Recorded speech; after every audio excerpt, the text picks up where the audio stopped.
आज मी आले आहे माझ्या सासरी. तर शेतातला छान गावरान लसूण आहे, मोठ्या मोठ्या कांड्यांचा. चला तर मग आपण चटणी करूयात.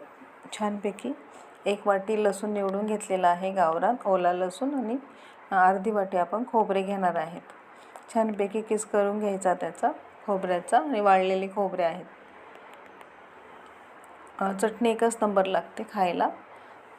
1 वाटी लसूण, 1 वाटी, अर्धी वाटी खोबऱ्याचं किस. चला तर मिक्सर ग्राइंडरमधून आपण हे जाड बारीक वाटून घेऊयात. हे थोडं वेगळ्या प्रकारचं मिक्सर आहे माझ्यासाठी, तर ते आपण करून घेणार आहे.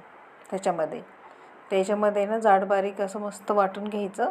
आणि ह्या मिक्सरमध्ये ना असं पाट्यावर वाटल्यासारखंच आपले मसाले किंवा चटणी लागते आणि छान टेस्ट येते. तर त्याच्यामध्ये आपण 1 वाटी लसूण टाकलेला आहे, अर्धी वाटी खोबरे घेतलेले आहेत.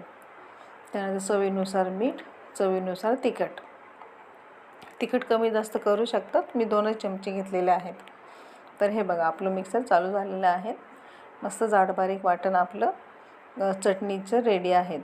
जास्त बारीक पण नाही करायची आणि पाणी वगैरे अजिबात घालायचे नाही. तर छानपैकी ओल्या लसणाची चटणी आपली रेडी होत आहे.